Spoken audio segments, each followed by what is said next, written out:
So let's see some examples. Examine the system of equations for consistency और inconsistency. हमारे पास दो equations हैं, हमें पता करना है कि ये इक्वेशंस हमारी कंसिस्टेंट है या फिर इनकंसिस्टेंट है. यूजिंग मैट्रिक्स मेथड करना है हम लोगों को ये वाला काम. याद रखिएगा नॉर्मल मेथड हमारे पास होते हैं सॉल्व करने के, बट हम लोग मैट्रिसेस पढ़ रहे हैं इसलिए हम लोग इसको मैट्रिक्स मेथड से ही करेंगे.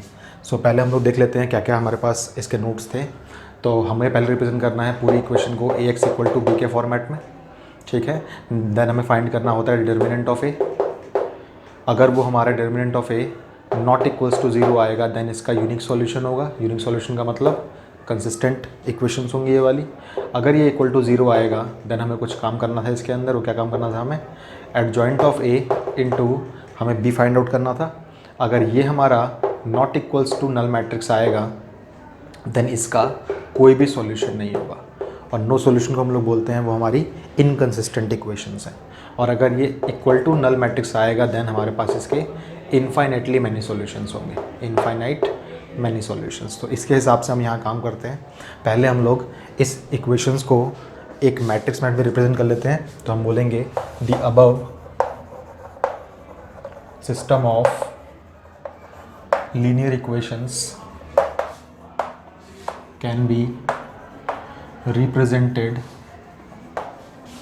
in matrix form as a equals to हमारे पास हो जाएगा सारे कोफिशिएंट्स यानी कि 5, 2 एंड देन 7, 3.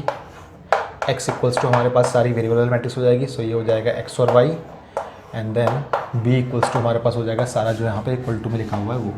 सो ये हमारे पास हो जाएगा 4 एंड 5.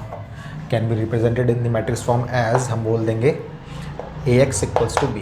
सो इस फॉर्म में इसको हमने रिप्रेजेंट कर लिया. नाउ हमारा सबसे पहले काम क्या होता है? ax इक्वल्स टू बी के फॉर्मेट में रिप्रेजेंट होने के बाद हमें निकालना होता है डिटर्मिनेंट ऑफ ए. सो फटाफट हम लोग निकालते हैं उसको. डिटर्मिनेंट ऑफ ए कैसे निकलेगा? वो निकलेगा 5 इंटू 3 माइनस 7 इंटू 2. सो ये हो जाएगा 15 माइनस 14 विच गिव्स 1.